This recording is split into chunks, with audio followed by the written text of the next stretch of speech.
ಮಹಾದೇವಿ ಅಮ್ಮ ಶ್ರೀ ಚಕ್ರವಾಸಿನಿ. ಬಿಟ್ಬಿಡಿ, ನನ್ ಕೂಗಿ ಯಾರಿಗೂ ಕೇಳ್ತಾ ಇಲ್ವಾ? ಇಲ್ಲಿ ಇವನಿದ್ರೆ ಅಲ್ಲಿರೋನು ಯಾರು? ಇವನಿಗೇನು ಆಗ್ಬಾರ್ದು, ಇವನು ಚೆನ್ನಾಗಿರ್ಬೇಕು. ಇದನ್ನ ಇವನಿಗೆ ಕಟ್ತೀನಿ.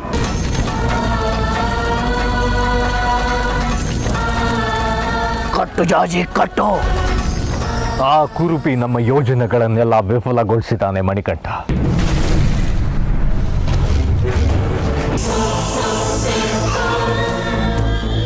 ಅಲ್ಲಿರೋ ಬಂಗಾರಿನ ಬೇರೆ, ಇಲ್ಲಿರೋ ಬಂಗಾರಿನ ಬೇರೆ. ಅಸ್ಲಿಗೆ ಇಲ್ಲಿರೋದು ಅಂದ್ರೆ ಶೇಖ್ರಿಮನಲ್ಲಿರೋ ಬಂಗಾರಿನೇ ಅಲ್ಲ. ಬಂಗಾರಿ ಹಾಗೆ ರೂಪಾಂತರಗೊಂಡು ಮೋಸದಿಂದ ಇವ್ರ ಮನೆಗೆ ಸೇರ್ಕೊಂಡಿರೋ ಒಬ್ಬ ರಾಕ್ಷಸ.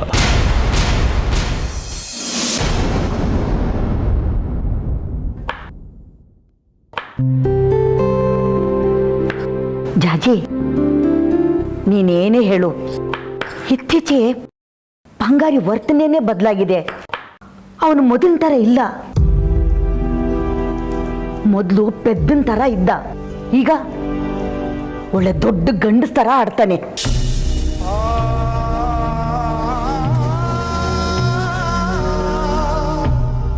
ಎಲ್ರ ಮೇಲೂ ರೇಗಾಡೋದು, ಕೂಗಾಡೋದು, ತನ್ನಷ್ಟಕ್ಕೆ ತಾನು ಒಬ್ಬರೇ ಇರೋದು ಮಾಡ್ತಾನೆ. ಇದ್ದಕ್ಕಿದ್ದಾಗೆ ಯಾಕೆ ಹೀಗಾದ ಅಂತಾನೆ ಗೊತ್ತಾಗ್ತಿಲ್ಲ. ಮನೇಲಿ ಎಲ್ಲರೂ ಚೆನ್ನಾಗಿರೋವಾಗ ಇವನೊಬ್ಬ ಮಾತ್ರ ಮುಖ ಓದಿಸ್ಕೊಂಡ್ರೆ ಏನ್ ಚಂದ ಹೇಳು. ಆ ವಿರೂಪಾಕ್ಷ ಶಾಸ್ತ್ರಿಗಳು ಬಂದು ಅದೇನು ದೆವ್ವ ಅಂತ ಹೇಳಿದಾಗಿಂದ ನನ್ಗೆ ಯಾಕೋ ತುಂಬಾ ಭಯ ಆಗ್ತಿದೆ ಕಣೆ. ಅದಕ್ಕೆ ಅಲ್ವಾ ಅಜ್ಜಿ ದೇಶಿಕರು ತಾಯ್ತ ಕೊಟ್ಟಿದ್ದು. ನಾನು ಅವನಿಗೆ ಅದನ್ನು ಕಟ್ಟಿದ್ದೀನಲ್ಲ, ಎಲ್ಲ ಸರಿ ಹೋಗುತ್ತೆ. ಅವ್ನು ಮೊದಲಿನ ಥರನೇ ಆಗ್ತಾನೆ.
ಜಾಜಿ ನೋಡ್ಕೊಂಡು ಹೆಚ್ಚುತ್ತಾನೆ ಇರು, ಅಷ್ಟೇ ತಗೊಂಡ್ಬರ್ತೀನಿ.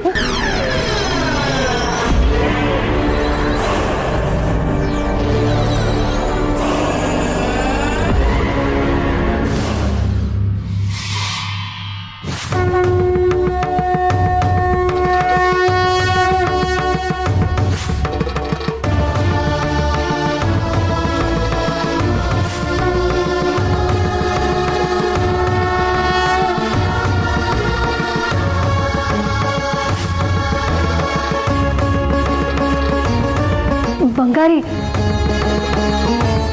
ಬಿಡೋ.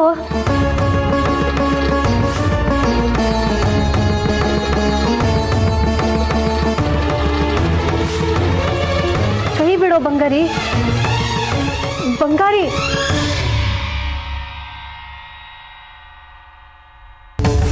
ಬಿಡು. ಬಂಗಾರಿ ಬಿಡು. ಅಯ್ಯೋ ನಿನ್ನ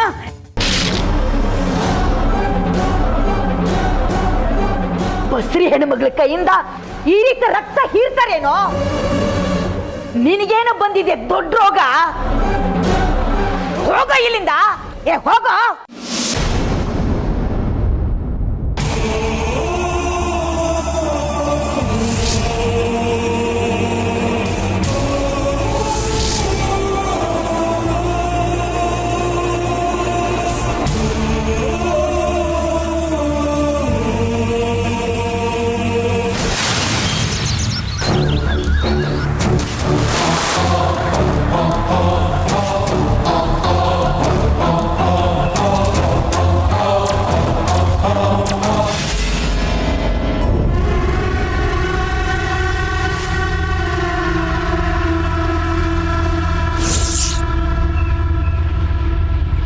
ಯಾರದು ಮಣಿಕಂಠ? ವಿರೂಪಾಕ್ಷ ಶಾಸ್ತ್ರಿಗಳು ಗುರುಗಳೇ. ಸ್ನೇಹದ ಮುಖವಾಡದಲ್ಲಿ ಚಕ್ರಾಪುರಿಯಿಂದ ಸ್ವರ್ಣಾಪುರಿ ಕರ್ಕೊಂಡು ಹೋಗಿ ಬೆನ್ನಿಗೆ ಚೂರಿ ಹಾಕಿದ್ನಲ್ಲ, ಆ ಬೊಗ್ಳೆ ಬಡಾಯಿ ವಿರೂಪಾಕ್ಷನ? ಹೌದು ಗುರುಗಳೇ. ಬಹುಶಃ ಸಂಧಾನಕ್ಕೆ ಬಂದಿರ್ಬೇಕು. ನಾನಿಲ್ದೆ ಅವನ ಯಾವುದೇ ಕೆಲಸ ಕಾರ್ಯರೂಪಕ್ಕೆ ಬರೋದಿಲ್ಲ ಅನ್ನೋದು ಮನವರಿಕೆ ಆಗಿರ್ಬೇಕು. ಬಂದ ದಾರಿಗೆ ಸುಂಕ ಇಲ್ಲ ಅಂತ ವಾಪಸ್ ಹೋಗೋದಕ್ಕೆ ಹೇಳು ಮಣಿಕಂಠ. ವಿಶ್ವಾಸಘಾತಕರ ಜೊತೆ ಸ್ನೇಹ ಅಲ್ಲ. ಮಾತು ಬೇಡ ನನಗೆ, ವಾಪಸ್ ಹೋಗೋದಕ್ಕೆ ಹೇಳು. ಸಾಕು ನಿಲ್ಸು. ಹೇಳ್ತಾ ಇದ್ರೆ ಮಾತಾಡ್ತಾನೆ ಇರ್ತೀಯ. ಎಲ್ಲಿ ಬಿಲ್ದ ನಾಲ್ಗೆನ ಸಿಕ್ಕಾಪಟ್ಟೆ ಹರಿಬಿಡ್ಬೇಡ. ನಾನಾಗೆ ನಿನ್ನ ಹತ್ರ ಬಂದಿದ್ದೀನಿ ಅಂತ ಅಂದ್ರೆ ನಮ್ಮ ವೈರತ್ವವನ್ನು ಮರೆತು ಸಂಧಾನ ಮಾಡೋದಕ್ಕೆ ಬಂದಿದ್ದೀನಿ ಅಂತ ಅರ್ಥ ಅಲ್ಲ. ಕಾಲರುದ್ರ ಸಿದ್ದೇಶ್ವರ ಕಡ್ಕೆ. ಅದು ಬಿಟ್ಟರೆ ಬೇರೆ ಯಾವ ಕೆಲಸ ಇರುತ್ತೆ ವಿರೂಪಾಕ್ಷ? ಅಥವಾ ಮತ್ತೊಮ್ಮೆ ಮೋಸದ ದಾಳ ಉಡ್ಸೋಕ್ ಬಂದಿದ್ಯಾ? ಹಾಗೇನಾದ್ರೂ ಬಂದಿದ್ರೆ ವಾಪಸ್ ಓಡು. ನಿನ್ನ ಮೋಸಕ್ಕೆ ಮತ್ತೊಮ್ಮೆ ಬಲಿಯಾಗೋದಕ್ಕೆ ಕುರಿಯಲ್ಲ ನಾನು. ಸದ್ದು ಸದ್ದು ಕಾಲರುದ್ರ ಸಿದ್ದೇಶ್ವರ ಕಡ್ಕೆ. ನಾನು ಮಾಡಿದ್ದು ಮೋಸ ಅಲ್ಲ. ಅಲ್ಲ, ನಿನ್ನ ಶ್ರೀಚಕ್ರದ ದುರಾಸೆಗೆ ಬಲಿ ಆಗ್ದೆ ನನ್ನನ್ನ. ಇಲ್ಲ, ನೀನು ಮೋಸ ಮಾಡಿ ತಿರಸ್ಕರಿಸಿದ ಹೆಣ್ಣಿಗೆ ನ್ಯಾಯ ಕೊಡಿಸಿ ಧರ್ಮಸಮ್ಮತವಾದ ಕೆಲಸ ಮಾಡಿದ್ದೀನಿ ನಾನು. ಬಾ, ನಿಧಾನಿಗೆ ಬಾ. ಅಯ್ಯೋ ಪರವಾಗಿಲ್ಲ ಅತ್ತೆ. ಪರವಾಗಿಲ್ಲ, ಕೂತ್ಕೋ. ವೈದ್ಯರು ಏನ್ ಹೇಳಿದ್ರು? ಓಹೋ, ಗಂಡ ಹೆಂಡತಿ ಇಬ್ರು ವೈದ್ಯರ ಹತ್ರ ಹೋಗಿದ್ರು? ಹ್ಞೂ ಬಾವಾ, ಇವತ್ತು ಸೂರ್ಯ ಯಾವ ದಿಕ್ಕಲ್ಲಿ ಹುಟ್ಟಿದ್ನೋ ಏನೋ ಇವರೇ ಕರ್ಕೊಂಡೋಗಿದ್ರು. ಪರವಾಗಿಲ್ಲ, ನಮ್ ಜಗ್ಗಿಗೂ ಸ್ವಲ್ಪ ಜವಾಬ್ದಾರಿ ಬಂದ ಹಾಗಾಯ್ತು. ಓ ಅಂದ್ರೇನೆ ನಿನ್ನ ಮಾತಿನ ಅರ್ಥ? ಇಷ್ಟು ದಿವಸ ಇರ್ಲಿಲ್ಲ ಅಂತನಾ? ಅದನ್ನ ಬಾಯ್ ಬಿಟ್ಟು ಹೇಳ್ಬೇಕೇನೋ. ಸುಮ್ನೀರ. ದಿನ ತುಂಬಿದೆ. ವೈದ್ಯರು ಏನ್ ಹೇಳಿದ್ರು? ಮುಂದಿನ ವಾರ ಪ್ರಸವ ಆಗುತ್ತೆ ಅಂತ ಹೇಳಿದ್ದಾರೆ ಅತ್ತೆ. ಆರೋಗ್ಯ ಎಲ್ಲ ಸರಿ ಇದೆ ತಾನೆ? ಎಲ್ಲ ಸರಿ ಇದೆ. ಸ್ವಲ್ಪ ಹುಷಾರಾಗಿ ಕೆಲಸ ಮಾಡು. ಜಾಸ್ತಿ ಭಾರ ಇರೋ ವಸ್ತುಗಳನ್ನು ಎತ್ತಬೇಡ. ಬೆಂಕಿ ಮುಂದೆ ತುಂಬಾ ಹೊತ್ತು ನಿಂತ್ಕೋಬೇಡ. ತಲೆಗಿಲೆ ಸುತ್ತ ಬಂದಾತು ಅಂತ ಹೇಳಿದ್ರಲ್ಲ ವೈದ್ಯರು, ಅದನ್ನು ಹೇಳು. ಮೊದಲೇ ಇವರೆಲ್ಲ ಸೇರ್ಕೊಂಡು ನಿನ್ನ ಮನೆ ಕೆಲಸಗಳನ್ನಾಗಿ ಮಾಡ್ಕೊಂಡಿದ್ದಾರೆ ನೋಡಿ. ರಾಜಮಾತೆ ರಾಜಲಕ್ಷ್ಮಿ ಅವರೇ, ಈಗಲೇ ಹೇಳ್ತಾ ಇದ್ದೀನಿ, ನನ್ನ ಹೆಂಡತಿ ತುಂಬಾ ಗರ್ಭಿಣಿ. ಅವಳ ಕೈಲಿ ಒಂದು ಕೆಲಸನ ಮಾಡಿಸ್ಕೊಡು ನೀವು. ಸಾಕ್, ಬಾಯಿ ಮುಚ್ಚೋ. ಗರ್ಭಿಣಿ ಹೆಂಗಸರನ್ನ ಹೇಗ್ ನೋಡ್ಕೋಬೇಕು, ಹೇಗ್ ನೋಡ್ಕೋಬಾರ್ದು ಅಂತ ನಿನಗಿಂತ ನನಗೆ ಚೆನ್ನಾಗಿ ಗೊತ್ತು. 6 ಹೆತ್ತೋಳ್ ಮುಂದೆ 3 ಹೆತ್ತೋಳ್ ಹೇಳಕ್ ಬಂದ್ರಂತೆ. ಮಾತು ಬದಲಾಯಿಸಬೇಡಿ ನೀವು. ನನ್ನ ಹೆಂಡತಿಗೆ ಸುಲಭವಾಗಿ ಪ್ರಸವ ಆಗಿ ಮಗು ಆರೋಗ್ಯವಾಗಿರ್ಬೇಕು ಅಷ್ಟೇ. ಏನು ಜಗ್ಗಿ ಹಾಗಂದ್ರೆ? ಸುನೀತನ್ನ ನಮ್ಮನೆ ಮಗಳು ಅನ್ಕೊಂಡಿದೀವಿ. ಅವಳ ಕಷ್ಟ ಸುಖ ನಮ್ಮದಲ್ವೇನೋ? ಅವಳನ್ನ ಚೆನ್ನಾಗಿ ನೋಡ್ಕೊಳ್ಳಲ್ಲ ಅಂತ ಯಾಕೆ ಅನುಮಾನ ನಿನ್ಗೆ? ಅನುಮಾನ ಅಲ್ಲಪ್ಪ, ನಾಳೆ ದಿವಸ ಹೆಚ್ಚು ಕಡಿಮೆ ಆಗ್ಬಾರ್ದಲ್ವಾ, ಅದಕ್ಕೆ ಹೇಳಿದೆ. ಹೆರಿಗೆ ಆಗೋ ಸಂದರ್ಭದಲ್ಲಿ ಎಷ್ಟೋ ಸಾರಿ ತಾಯಿನೇ ತೀರ್ಕೊಳ್ಳೋದುಂಟು, ಮಗುನು ತೀರ್ಕೊಳ್ಳುತ್ತಂತೆ. ಅಯ್ಯೋ ಅಯ್ಯೋ ಅಯ್ಯೋ, ಅಪಶಕನ್ ಮುಂಡೆದೆ. ಅದೆಂಥ ಮಾತು ಅಂತ ಆಡ್ತೀಯೋ? ಹೆಂಡತಿ ಯಾರಾದ್ರೂ ಎಂಥ ಮಾತಾಡ್ತಾರ? ನೋಡಿ ರಾಜಮಾತೆ ರಾಜಲಕ್ಷ್ಮಿ ಅವರೇ, ಲೋಕ ಕಂಡಿರೋ ನಾನು, ನನಗೆ ಹೇಳಕ್ ಬರಬೇಡಿ. ಇವಳನ್ನ ಚೆನ್ನಾಗಿ ನೋಡ್ಕೋತೀವಿ ಅಂತ ಈ ಮನೆ ಕರ್ಕೊಂಡ್ ಬಂದಿರೋರು ನೀವು. ಅವಳನ್ನ ಈಗ ಚೆನ್ನಾಗಿ ನೋಡ್ಕೋಬೇಕಾದ್ದು ನಿಮ್ಮ ಜವಾಬ್ದಾರಿ, ತಿಳ್ಕೊಳ್ಳಿ.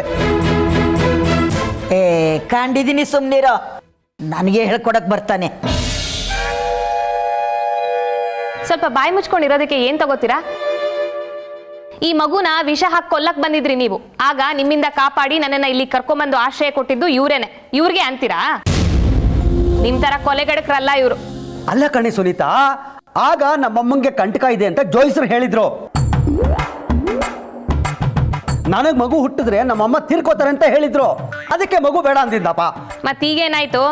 ನಿಮ್ಮ ಅಮ್ಮನ ಕಂಟಕ, ನಿಮ್ ಸಂಕಟ ಎಲ್ಲ ಮುಗೀತೋ? ಬೆಳಿಗ್ಗೆನೆ ಬಂದು ವೈದ್ಯರ ಹತ್ರ ಕರ್ಕೊಂಡು ಹೋಗಿದ್ರಿ. ಮತ್ತೊಮ್ಮೆ ಜ್ಯೋತಿಷ್ಯ ಕೇಳಿದೆ ಕಣೆ. ಆಗ ಕವಡೆಲೇನೋ ವ್ಯತ್ಯಾಸ ಆಗಿತ್ತಂತೆ, ಅದಕ್ಕೆ ಆಗಂದಿದ್ರು ಅವಾಗ. ಈಗ ನಮಗ್ ಮಗು ಹುಟ್ಟಿದ್ರೇನೆ ನಾವು ಉದ್ಧಾರ ಆಗೋದಂತೆ. ಅದಕ್ಕೆ ನನ್ನ ಮಗು ನನಗೆ ಬೇಕು ಅಷ್ಟೇ. ನೋಡಿದ್ರಾತೆ, ಯಾರೋ ಜೋಯಿಸ್ರು ಮಗು ಬೇಡ ಅಂತ ಹೇಳಿದ್ರಂತೆ, ಅದಕ್ಕೆ ಮಗುನ ಸಾಯ್ಸಕ್ ಬಂದಿದ್ರು. ಈಗ ಅವರೇ ಮಗು ಬೇಕು ಅಂತ ಹೇಳ್ತೀಯಾರಂತೆ, ಅದಕ್ಕೆ ಮಗು ಬೇಕಂತೆ. ಅವನ್ ಬುದ್ಧಿ ಇಷ್ಟೇ ಅಂತ ನಿನಗೆ ಗೊತ್ತಿಲ್ವೇನೆ? ಸಾಕು ಸುಮ್ನಿರಿ. ಈ ಮನೆಯವ್ರಿಗೆ ನಾನು ನಂದೇ ಇದ್ರೆ ತಿಂದನ್ನ ಕರಗಲ್ಲ ಅನ್ಸುತ್ತೆ. ಸುನೀತಾ, ನೀನು ಹುಷಾರು, ಬರ್ಲಾ? ಮುಂದತ್ತು ಹತ್ತಲ್ಲ ಹರಿಯಲ್ಲ. ಸುನೀತಾ ಬಂದು ಎಷ್ಟೊತ್ತಾಯ್ತು. ಅವಳಿಗೊಂದು ಲೋಟ ಹಾಲಾದ್ರೂ ಕೊಡ್ತೀನಿ.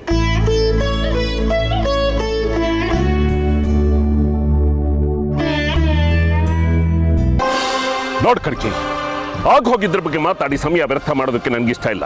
ನೀನು ಮದುವೆ ಆಗಿದ್ದು ಆಯ್ತು, ಅವಳು ನಿನ್ನನ್ನು ತಿರಸ್ಕರಿಸಿದ್ದು ಆಯ್ತು, ನೀನು ನನ್ನ ಮೇಲಿನ ಪ್ರತೀಕಾರದ ಜಿದ್ದಿಗೆ ಬಿದ್ದಿದ್ದು ಆಯ್ತು, ನೀನೊಬ್ಬನೇ ಶ್ರೀಚಕ್ರನ ಹುಡ್ಕೊಳ್ಳೋದಕ್ಕೆ ಕಾರ್ಯತಂತ್ರ ರೂಪಿಸಿದ್ದು ಆಯ್ತು. ಎಲ್ಲ ಗೊತ್ತಿದೆ ನನಗೆ. ನೋಡು, ನಾನು ದೂರ ಇದ್ದೀನಿ ಎಂದು ಮಾತ್ರಕ್ಕೆ ನೀನು ನನ್ನ ವಿರುದ್ಧ ನಡೆಸೋ ಕಾರ್ಯತಂತ್ರ ನನಗೆ ಗೊತ್ತಾಗೋದಿಲ್ಲ ಅಂತ ತಿಳ್ಕೋಬೇಡ. ನೀನು ಅಷ್ಟೇ ವಿರೂಪಾಕ್ಷ. ಬಂಗಾರಿನ ಹಿಡಿದು ಅವನನ್ನು ಅಪಹರಿಸಿ ಜಾಜಿ ಹತ್ರ ಇರೋ ಶ್ರೀಚಕ್ರ ಸ್ವರೂಪಿ ಮಗುನ ಹೊಡೆಯೋಕೆ ಸಂಚು ರೂಪಿಸಿರೋದು ನನ್ಗೆ ಗೊತ್ತಿಲ್ಲ ಅನ್ಕೊಂಡಿದ್ಯಾ? ಓಹೋ, ಅದಕ್ಕೇನಾ ಒಬ್ಬ ರಾಕ್ಷಸನ ಬಂಗಾರಿಯಾಗಿ ರೂಪಾಂತರಿಸಿ ಶೇಖರಿ ಮನೆಗೆ ಕಳಿಸಿದ್ದು? ಹೌದು. ಶ್ರೀಚಕ್ರನ ನೀನೇ ಪಡ್ಕೋಬೇಕು ಅಂತ ತಾನೇ ಆ ರಾಕ್ಷಸನ ನೀನು ಸೃಷ್ಟಿ ಮಾಡಿದ್ದು? ಹೌದು, ನಾನೇ ಸೃಷ್ಟಿ ಮಾಡಿರೋದು. ಶ್ರೀಚಕ್ರ ಪಡ್ಕೊಳ್ಳೋದಕ್ಕೆ ಅವನನ್ನ ಸೃಷ್ಟಿಸಿರೋದು. ಯಾರವನು? ವಿರೂಪಾಕ್ಷ. ಶ್ರೀಚಕ್ರನ ಪಡ್ಕೊಳ್ಳೋದಕ್ಕೆ ಅವನನ್ನ ಸೃಷ್ಟಿ ಮಾಡಿರೋದು. ಅದನ್ನ ನಾನು ಪಡ್ಕೊಂಡೇ ತಿರ್ತೀನಿ. ಅದು ನಿನಗೆ ಸಂಬಂಧ ಪಡೆದಿರೋ ವಿಚಾರ. ಅದ್ರಲ್ಲಿ ನೀನ್ ತಲೆ ಹಾಕ್ಬೇಡ. ನಿನ್ನ ದಾಳನ ನೀನ್ ಹಾಕು, ನನ್ನ ದಾಳನ ನಾನು ಹಾಕ್ತೀನಿ. ಗೆಲುವು ಯಾರ್ದು ನೋಡೇ ಬಿಡೋಣ. ಗೆಲುವು ನಂದೇ. ಶ್ರೀಚಕ್ರ ನಂದು, ನನ್ನೊಬ್ಬಂದೇ ಸ್ವತ್ತು ಅದು. ನೀನು ಅದ್ರ ಮೇಲೆ ಕಣ್ಣ ಹಾಕಿ ಶ್ರೀಚಕ್ರನ ಹೊಡ್ಕೊಳ್ಳೋದಕ್ಕೋಸ್ಕರ ಕುರೂಪಿಯಂತಹ ಕ್ಷುದ್ರ ಶಕ್ತಿನ ಸೃಷ್ಟಿ ಮಾಡಿ ಬಂಗಾರಿ ರೂಪದಲ್ಲಿ ಜಾಜಿ ಹತ್ರ ಬಿಟ್ಟಿದ್ಯಾ. ಇದು ನಿನ್ಗೂ ಒಳ್ಳೇದಲ್ಲ, ಆ ಕ್ಷುದ್ರ ಶಕ್ತಿಗೂ ಒಳ್ಳೇದಲ್ಲ. ಒಂದು ವೇಳೆ ಆ ಕುರೂಪಿಯಿಂದ ಜಾಜಿಗೆ ಆಗ್ಲಿ, ಅವಳ ಗರ್ಭದಲ್ಲಿರೋ ಶ್ರೀಚಕ್ರ ಸ್ವರೂಪಿ ಶಿಶುಗೆ ಆಗ್ಲಿ ಏನಾದ್ರೂ ತೊಂದರೆ ಆಯ್ತು, ಈ ವಿರೂಪಾಕ್ಷ ಶಾಸ್ತ್ರೀಯ ಇನ್ನೊಂದು ಮುಖವನ್ನು ನೋಡಬೇಕಾಗುತ್ತೆ. ಹುಷಾರ್ ಹುಷಾರ್.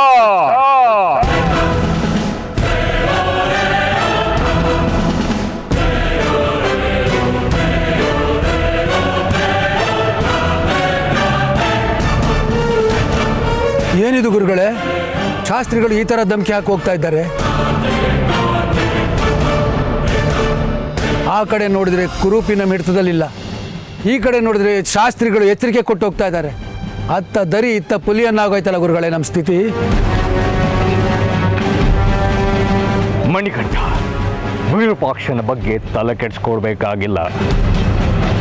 ನಮ್ಮ ಶುದ್ಧ ಶಕ್ತಿಯ ಮುಂದೆ ಅವನ ಸಾತ್ವಿಕ ಶಕ್ತಿ ಆಟ ನಡೆಯೋದಿಲ್ಲ.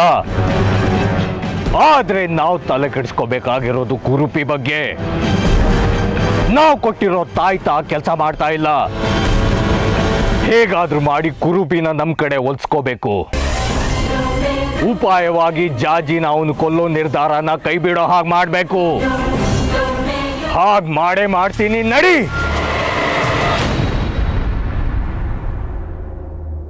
ಅಕ್ಕ, ವೈದ್ಯರ ಹತ್ರ ಹೋಗಿದ್ವಲ್ಲ, ವಾಪಸ್ ಬರ್ಬೇಕಾರೆ ಅಮ್ನೂರ್ ದೇವಸ್ಥಾನಕ್ಕೆ ಹೋಗಿ ದರ್ಶನ ಮಾಡ್ಕೊಂಡು ಬಂದ್ವಿ.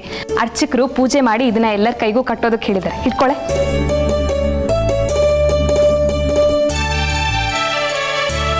ದೇವ್ರು ನಿನಗೆ ಒಳ್ಳೇದು ಮಾಡ್ಲಿ ಕಣೆ. ಅಮ್ನೋರ್ ದಯದಿಂದ ನಿನ್ನ ಹೆರಿಗೆ ಒಂದು ಸುಸೂತ್ರವಾಗಿ ತಾಯಿ ಮಗು ಸುಖವಾಗಿ ಹುಟ್ಟಿದ್ರೆ ಅಷ್ಟೇ ಸಾಕು.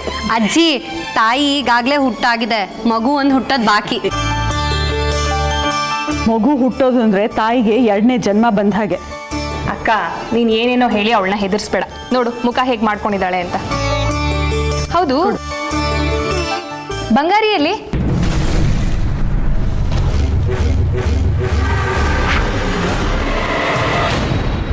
ಬಂಗಾರಿ ಕೊಡಕ್ಕ.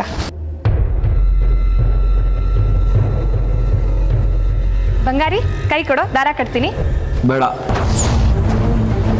ಅಮ್ನೋರ್ ಪ್ರಸಾದ ಹಾಗೆಲ್ಲ ಬೇಡ ಅಂತ ಹೇಳ್ಬಾರ್ದು. ಕೈ ಕೊಡು. ಬೇಡ ಅಂದ್ರೆ ಬೇಡ. ಕೈ ಕೊಡೋ ಬಂಗಾರಿ. ಬೇಡ. ಕೊಡೋ ಕೈನ. ಬೇಡ ಅಂದ್ರೆ ಬೇಡ. ಚಿಕ್ಕಮ್ಮ, ಚಿಕ್ಕಮ್ಮ, ಈ ಬಂಗಾರಿಗೆ ಏನಾಗಿದೆ? ಈ ರೀತಿ ತಳ್ಬಿಟ್ಟು ಹೋಗೋದಕ್ಕೆ ಬೇಡ ಅಂದ್ರೆ ಬೇಡ ಅಂತ ಹೇಳ್ಬೇಕಾಯ್ತು. ಈ ರೀತಿ ತಳ್ಬಿಟ್ಟು ಹೋಗಿದ್ದಲ್ಲ. ಅಯ್ಯೋ ಬಿಡಿ ಅತ್ತೆ, ಪರವಾಗಿಲ್ಲ. ಏನೋ ಗೊತ್ತಿಲ್ಲದೆ ಮಾಡಿರ್ತಾನೆ. ಅವನಿನ್ ಚಿಕ್ಕ ಮಗುನ ಗೊತ್ತಾಗದೆ ಇರೋದಕ್ಕೆ ತುಂಬಿದ ಬಸ್ರಿ ಮೇಲೆ ಕೈ ಮಾಡ್ತಾನಲ್ಲೇ. ನಿನ್ ಗಂಡ ಬರ್ತಾ ಬರ್ತಾ ಮಿತಿ ಮೀರ್ತಾ ಇದ್ದಾನೆ.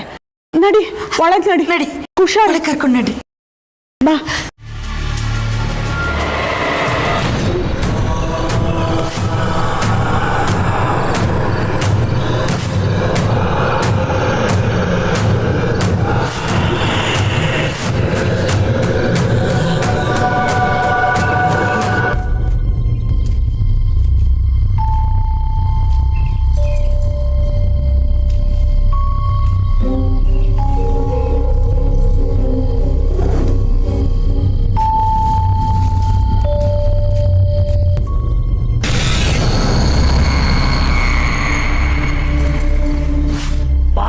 ಬಾ, ನಿನ್ನ ರಕ್ತದ ರುಚಿನ ಒಮ್ಮೆ ನೋಡಾಯ್ತು.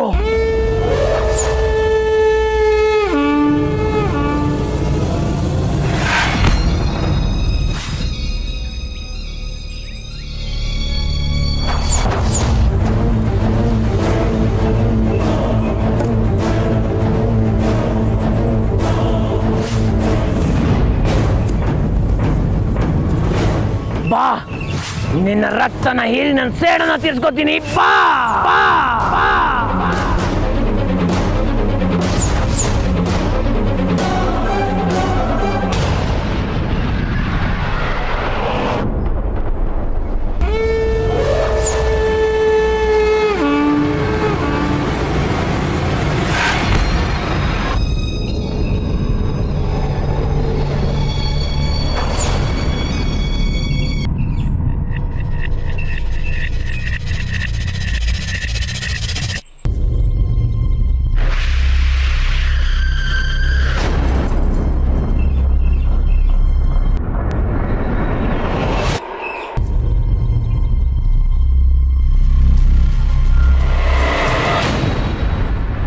ಇಲ್ಲೇನೋ ಮಾಡ್ತಿದ್ಯಾ? ಏನೂ ಇಲ್ಲ. ಏನೋ ಆಗಿದೆ ನಿನ್ಗೆ? ಯಾಕೋ ಹೀಗಾಡ್ತಿದ್ಯಾ? ನಾನೇನ್ ಮಾಡಿದೆ? ಚಿಕ್ಕಮ್ಮನ ಹೋಗಿ ತಳ್ ಬಂದಿದ್ಯಲ್ಲ, ಅದ್ ಸರಿನಾ? ತುಂಬು ಬಸ್ರಿ ಕಣೋ ಅವರು, ದಿನ ತುಂಬಿದೆ ಅಂತವ್ರನ್ನ ಹಾಕಿ ತಳ್ಳಿದ್ಯಲ್ಲ, ನಿನ್ ಮೈ ಮೇಲೆ ಏನಾದ್ರೂ ರಾಕ್ಷಸ ಮೆಟ್ಕೊಂಡಿದ್ಯಾ? ನಾನೇನ್ ಬೇಕು ಅಂತ ತಳ್ಳಿಲ್ಲ. ಬೇಕು ಅಂತ ತಳ್ದ್ಯೋ ಬೇಡ ಅಂತ ತಳ್ದ್ಯೋ, ಒಟ್ಟಲ್ಲಿ ತಳ್ಳಿದ್ ನಿಜ ತಾನೆ, ಅವ್ರು ಬಿದ್ದಿದ್ ನಿಜ ತಾನೆ. ಅಂತ ಪರಿಸ್ಥಿತಿನಲ್ಲಿ ಅವ್ರನ್ನ ತಳ್ಳಿದ್ಯಲ್ಲ, ಮನ್ಸಾದ್ರೂ ಹೇಗೋ ಬಂತು ನಿಂಗೆ? ನಾನು ಅದೇ ಪರಿಸ್ಥಿತಿಲಿದ್ದು ನನ್ನನ್ನು ಯಾರಾದ್ರೂ ಹಂಗೆ ತಳ್ಳಿದಿದ್ರೆ ಸುಮ್ಮನಿರ್ತಿದ್ಯಾನೋ ನೀನು? ಪಾಪ ಚಿಕ್ಕಮ್ಮ, ಮನೆಯವರೆಲ್ಲರೂ ನಿನ್ನಿಂದ ಎಷ್ಟು ಬೇಜಾರಾಗಿದ್ದಾರೆ ಗೊತ್ತಾ? ಇತ್ತೀಚಿಗಂತೂ ನಿನ್ನ ವರ್ತನೆಯಿಂದ ಮನೆಯಲ್ಲಿ ನೆಮ್ಮದಿನೇ ಇಲ್ದಾಗ ಆಗಿದೆ. ನಾನೇನ್ ಬೇಕು ಅಂತ ಅವ್ರು ತಳ್ಳಿಲ್ಲ. ಅವ್ರ ಕೈಯಲ್ಲಿ ತಾಯ್ತಾ ಕಟ್ಸ್ಕೊಳಕ್ ನಂಗೆ ಇಷ್ಟ ಇರ್ಲಿಲ್ಲ, ಅದಕ್ಕೆ ತಳ್ದೆ. ಬೇಡ ಅಂತ ಆದ್ರೆ ಬಾಯಲ್ಲಿ ಹೇಳ್ಬೇಕು. ಕೈ ಯಾಕೋ ಮುಂದೆ ಮಾಡ್ದೆ? ಅವ್ರು ನಿನ್ನನ್ನು ಎಷ್ಟು ಅಕ್ಕರೆಯಿಂದ ನೋಡ್ಕೊಂಡಿದ್ದಾರೆ. ಮನೆಯವರೆಲ್ಲ ನಿನ್ ಬಗ್ಗೆ ಕೆಡ್ದಾಗ ಮಾತಾಡಿರ್ಬೋದು, ಅಪ್ಪಿ ತಪ್ಪಿನೂ ಒಂದು ಮಾತು ನಿನ್ ಬಗ್ಗೆ ಏನೂ ಆಡಿಲ್ಲ ಅಂದಿಲ್ಲ ಅವರು. ಅಂತವ್ರಿಗೆ ಹಾಗೆ ಮಾಡ್ಬಿಟ್ಟಿಯಲ್ಲೋ, ಏನೋ ಆಗಿದೆ ನಿನ್ಗೆ, ಯಾಕೋ ಸುಮ್ಮನೆ ಇದೆಯಾ? ಮಾತಾಡೋ.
ತಾಯ್ತಾ ಎಲ್ಲೋ?